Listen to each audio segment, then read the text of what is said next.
have on the line William Binney from the NSA.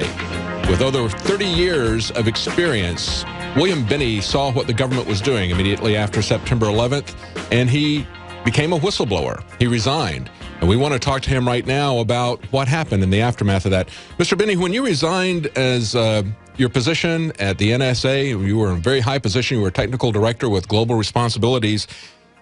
And when you resigned and started going through the procedures, what happened?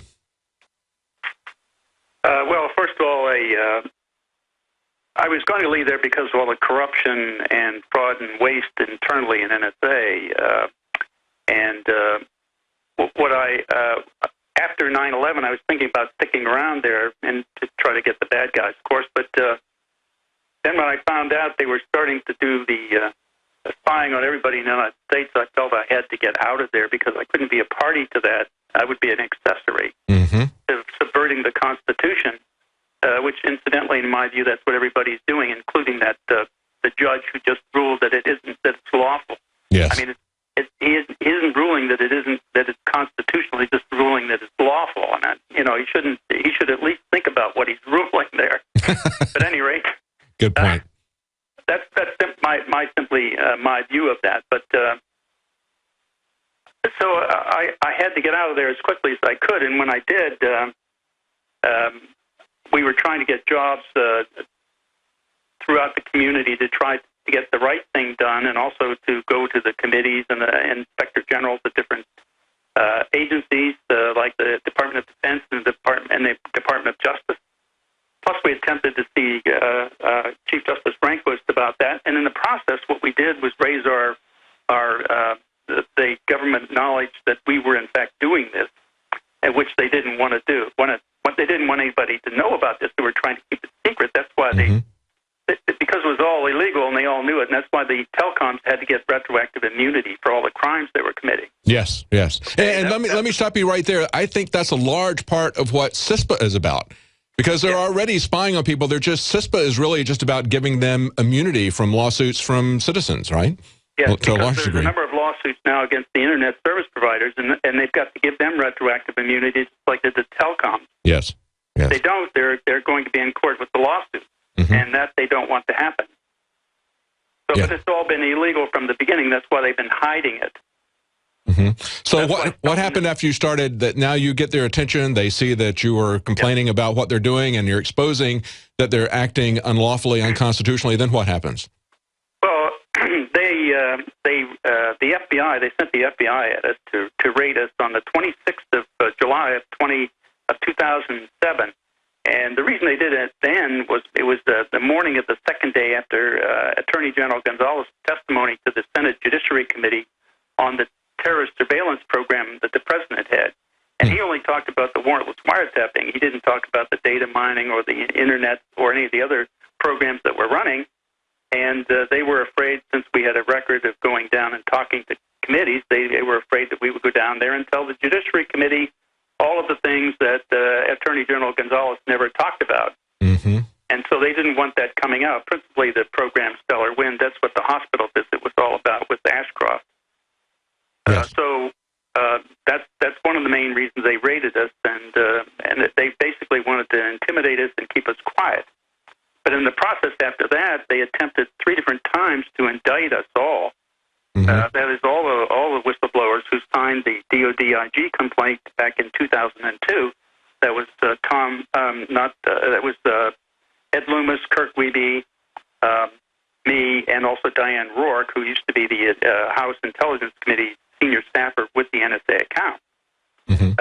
Tom Drake was an inside man that was going to assist the DOD investigators in their investigation so that he could make sure they got copies of the real data, which they would compare then to the official version that the NSA gave them and see how they were corrupting it or changing it to make it look better for them. So, but as a part of that process, what that really meant to me was here is my government attempting to frame me. Yes. Basically. And so, when they did that, fortunately, I was able to pull together the evidence that would show that they were maliciously attempting to prosecute us which would mean a countercharge against them. You know, they could lose their licenses and be charged with a felony and things like that. So they dropped it all. But that was only because I was able to pull together that evidence. I mean, if I hadn't done that, I could be in jail now. And that illustrates the importance of why we don't want to have a police state. I mean, we cannot trust people. That's what the founders of this country said, is that we cannot trust individual men. We need to bind them down with the law, with the Constitution. That has always been the whole purpose of the rule of law. That's why we have search warrants, so that we don't let people have this absolute totalitarian power over others. Now, when they came after you at one point in the raid, tell people what happened when they went to your house. Well, they about 12 of the agents came in, and they came in with their guns drawn and pushed my son out of the way at gunpoint. I came upstairs. We were just getting up. It was 9 o'clock in the morning. I was taking a shower, and they came in and pointed guns at my wife, and then came into the shower and pointed a gun at me. Wow. So, you know, and then the other people they raided, they didn't do that. So why do you think they pointed guns at you? They probably figured I knew something, and they wanted to intimidate me into telling them what I knew, which I did, by the way. They asked me to tell them about a crime, and I said, well, okay, here's the crime I know of, and that's that George Bush, Dick Cheney, and Hayden and Tenet conspired to subvert the Constitution and violate any number of laws in the United States, and here's the program they're doing, Stellar Win, here's the data they're taking in. I explained it all to all these agents on my back porch. Wow. Now, the one guy who was the senior on the raid, he was cleared for that program. So he's in the FBI, and he knew what that program was all about. So he's not standing up for to defend the Constitution. He's trying to facilitate the cover-up. Absolutely. So when I told him that, all he could do was look at the floor. Now, all these other agents didn't know about this program, and now, after I told them, they did. And so he had to have a meeting outside my house of all those agents before they scattered to the winds, making sure that they didn't talk about anything that I told them on my back porch. Yeah, compartmentalization. Well, exactly. I'd heard people speculate, I think it was Weirbead speculated that perhaps they drew guns at your house because you had formerly had guns registered to you personally. Do you believe that's the case? No, because Ed Loomis also had guns registered, and they asked him to go get them, and he went and got them. So he personally brought them into the room with the agents there. So they let him even handle his guns on the raid. So that's just that's I interesting. don't buy that as a reason at all. Okay. Well, I really appreciate you standing up. I mean, that's the sort of thing, you know, we talk about sunshine patriots, and there's so many partisan patriots. You know, we see a lot of people now in the Republican side who are now criticizing the NSA, and I'm glad they are. But I hope that doesn't disappear once we get a Republican in office continuing these same programs. We saw Democrats who criticized these programs under George Bush, and now they're giving Obama a pass. Are you seeing that? Yes, and I've been totally disgusted with. I mean, I've been a registered Republican for almost 50 years, and I am totally disgusted with the Republican Party and what they've been doing or not doing. I mean, this is disgusting. They should be standing up. They're all violating their oath of office, which is to protect and defend the Constitution, and none of them are doing it.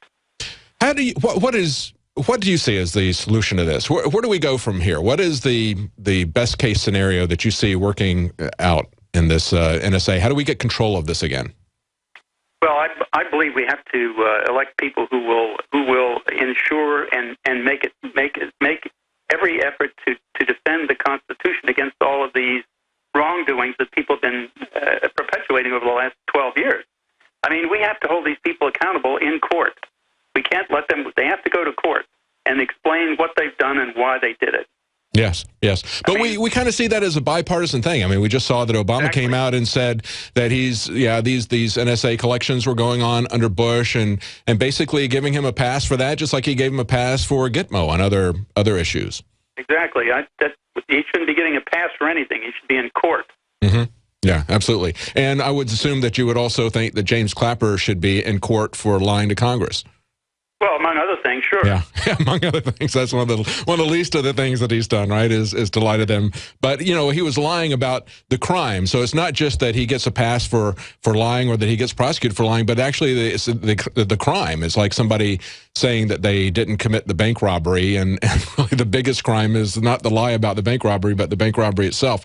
Now, we've seen with the Snowden documents that, according to Glenn Greenwald, we've seen about 1% of those coming out, and he says that the most shocking ones have not been revealed yet. What do you think is still in the pipeline to come out? Well, I don't know. He may be talking about, and I would not. If I were him, I would not do this. If he's talking, I'm not sure what he's talking about. So I'm just guessing here. Mm-hmm. So he could be simply saying things like they've got all this knowledge of what NSA really does know about everybody in the world, and that may be something he shouldn't release. Mm-hmm. In other words, it's one thing to talk about programs that are running and the sources of information they're using. It's another thing to talk about how successful they've been at doing that. Mm-hmm. If that's where you're getting into the information that shouldn't really necessarily be public. Okay, all right. Let me ask you what you think in terms of, now, you haven't been there for 12 years, and of course Homeland Security wasn't there when you started, when you left. They were just starting to create that, George Bush was. Was it a sense of yours that they were looking at things like laptop cameras when you were there, or that they were storing that? Was that anything that you were involved in, or were you just involved primarily with data analysis? You mean looking at the... being able to remotely turn on laptop cameras and things like that. We see a lot of talk about that, and of course McAfee has come on and said that was something that was pretty trivial. He did that to the police in Belize. He turned on their laptop cameras himself using software to hack into their computers and to see what they were doing, essentially to spy on them. Yes, I mean that technology has been under development or in use for quite some time. Yeah, I wouldn't. That's nothing really that new. Yeah. That's interesting. Yeah, we keep hearing that, and we keep telling people that. But you know, when we'll tell people, been telling people for a long time, and Alex especially, is that, you know, they can watch you on your laptop computer, they can listen to you, they can turn that thing on remotely, and people think that we're being paranoid. But I guess you're not really paranoid if they really are watching you. What about cell phones? They were doing that as well with that, right? Oh yes, yes. I mean, that started with the technology. I mean, they've always been. It's like encryption. It's like you improve your encryption process, and others try to counter. It's like defense offense, point counterpoint. You know, it's the way wars have been fought down through the ages. Basically, these are struggles that go on, and just are. You know, that's the way it's always been. So I mean, it's nothing really new. I mean, it's something that's been ongoing for quite some time. That's true. We believe that as well. I just wanted to get your verification as the person at the NSA who was the highest ranking technical director there. I just wanted to get your verification that yes, they have been looking at this for quite some time. This isn't anything that's new or novel, even though now the press is picking it up as if we just learned this yesterday. Let me ask you about the Utah data center. You've had a lot to say about that. You're concerned, as we all are, about the Dragnet collection and about the storage as well. Yes, because what it is it gets back to what Alexander's argument was. If you can't figure out what it is when you're intercepting it, that is the phone call from the terrorists in California back to Yemen, which, by the way, is absolutely false. That these are machines routing this, and if you don't give it the information to and from, it won't be able to route the communications to a point in the world and then back from it to you. That's how caller ID works. I mean, so I've said evidently Alexander didn't have his caller ID on. You know? So I mean, it's just ridiculous. I mean, it's just a false argument. That's what he's hoping on, that everybody will buy into that false argument. So I mean, you know, we shouldn't buy this because it's absolute. It's just a big lie. All right. Anyway, what was the other question you were? I think I've lost track of that. Well, I wanted to ask you, since you were a cryptographer, how do you feel? We were talking about laptops, and they're able to hack your laptops, they're able to hack your phone, they can turn them on remotely, they can record you remotely without your knowledge of it. What do you see in terms of, like, email, for example? We've had PGP for quite some time, but it's been very cumbersome to use. Do you even think that was effective? I don't think anything that's been in any way connected or shown to or shared with the government is in any way safe. Mm-hmm. I mean, everything seems to be hackable. You know, the Bull Run program set up weaknesses in different systems and things like that. So I don't see any of that that's safe. So as far as the new program, I think it's Ladar Levinson who had LavaBit, and that was Ed Snowden's email service. And of course, he wasn't encrypting the data as it was being emailed. He was only encrypting it as it was being stored. Now he's trying to come up with something called darkmail, which would make it easier to encrypt it with PGP. That was a very cumbersome process, so he would integrate that and encrypt it from beginning to end. But you still wouldn't trust that as someone who is a cryptologist and a specialist at the NSA. Well, it's primarily because, you know, that half the problem is actually having the algorithm, you know, and knowing how it operates. Mm-hmm. Then it becomes a question of getting the keys. Mm-hmm. Mm-hmm. So, got a dog there in the background. That's not a raid, is it? You're okay, right? I have to let my dog out. Okay. Just want to make sure you're okay there. Yeah. Because we did have a news article earlier on the program where they actually stuck a dog in a guy's car. The police actually came in and just stuck the guard dog in there and just let them attack the guy after he was stopped. So, oh, really? Yeah, it never. I mean, it's very frightening to see what we've all been talking about, which is a complete infrastructure of tyranny in place, and then see the kind of brutality that we saw in that particular incident. But we've seen it in other things with the police officer or the local campus security guy spraying pepper spray in the faces of people who were sitting on the ground with their hands behind their back. I mean, you know, we see that kind of brutality, and that's the thing that we need to understand how important this is to get a hold of this and to stop this kind of tyranny infrastructure that you're seeing. Yes, and that's what I see. That's what I've been seeing from the beginning, only because I had all that experience working the old Soviet Union. I mean, you know, that having that experience made it very clear what a totalitarian state does and how it operates. I mean, it's yes. not that hard to figure out. Thank you so much for joining us, Mr. Benny. We're out of time, and I really appreciate you doing the integrity that you approached this with and the personal price that you paid for it. I know you paid a lot to get this information out to people, to alert people to the criminal actions of the government, and we all owe you a debt of gratitude. Thank you so much for what you've done. Well, thank you. Thank you.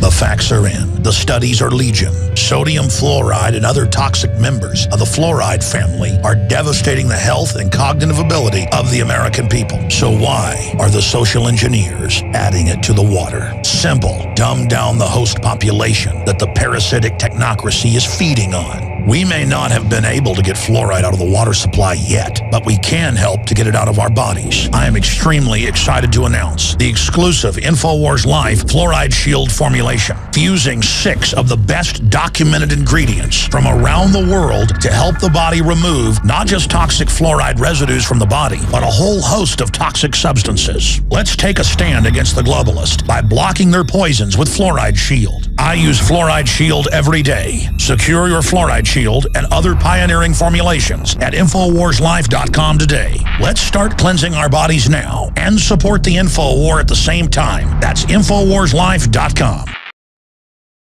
Welcome back to the Alex Jones Show. I'm David Knight filling in for Alex, and we were just talking to William Binney, the highest-ranking NSA whistleblower, to have come forward. There were other whistleblowers who came forward about 12 years ago. One of them was Thomas Drake. Now, as William Binney said, they came after him with some malicious prosecution. They essentially, in his words, tried to frame him, and he's absolutely right. They also tried to frame Thomas Drake, and they actually brought charges against Thomas Drake. This is what he has to say about General Keith Alexander. This is Thomas Drake that they actually did bring charges against him, but of course he was exonerated, and all charges were dropped against him. It was a case of malicious prosecution. But he says about General Keith Alexander, he said he's absolutely obsessed and completely driven to take all information whenever possible. And he says the continuation of Alexander's policies would result in, quote, the complete evisceration of our civil liberties. That's what we're seeing right now. And it was very important to understand what Mr. Binney just said, and that is the real danger of what he sees as someone who has watched this. He was not only a cryptologist and a mathematician, but he also, of course, carefully watched Russia. That's what the NSA used to do. They used to watch other countries. Now they have turned their gaze inward, and they're watching us. And that's where he sees the great danger. That's where he sees the police state, because this information is being turned over to the FBI or to the DEA or to Homeland Security, and they're using that. If you think that they're going to maliciously prosecute whistleblowers who oppose their agenda or who expose their crimes, do you think they might oppose us? Do you think they might oppose people in the press? Yes, of course we've seen that. Of course we've seen that they're going to come after people in the press. Of course they're going to come after bloggers and say, you're not a journalist, you don't have free speech, you don't have the First Amendment. Of course they're going to do that sort of thing. That's exactly what they're going to do. That's why you cannot give up your liberty or your privacy for security. When you give up your liberty, you're going to get slavery. You're not going to get any security. People who are not free are never secure. People who have no privacy are never secure. That's by definition. Now, one of the things that we see happening, and of course, I really appreciate, one of the things I appreciate so much about Mr. Binney is that he said he was a lifelong Republican. And yet he came out against the Bush administration when they were violating the Constitution. And he's consistently stood against this, whether it's Republican or whether it's Democrat. And we've got a lot of, I think, perhaps sunshine partisan patriots now that are screaming loud and longly about Obama. But we'll see at the test of time if they will continue to complain about this once a Republican is in control.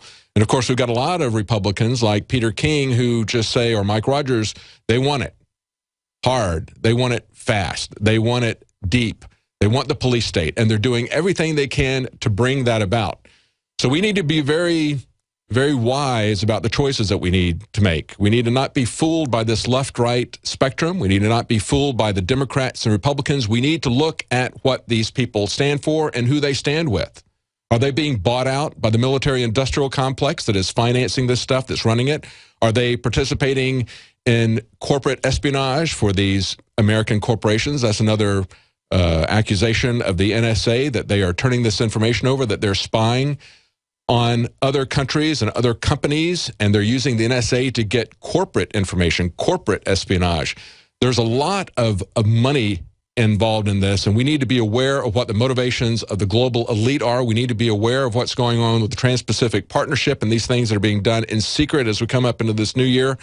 And just look at this. They're going to come after not only the Fourth Amendment, they're going to come after the First Amendment, attacking journalists. And, of course, we know that within the end of the year, they're going to come up with things after the Second Amendment. And we see a panic buying going on in California as people are trying to get their long rifles before they have to start turning in their names to the government. That's a very serious thing, that the government has to know everything about you, especially knowing whether or not you got firearms. That puts you in a different category. We're going to follow this story. We'll see you on Monday. Actually, on Sunday, Alex will be here. Usual time. Stay tuned. Now you can watch the InfoWars Nightly News streaming live as it happens for free. Check it out at Infowars.com/show.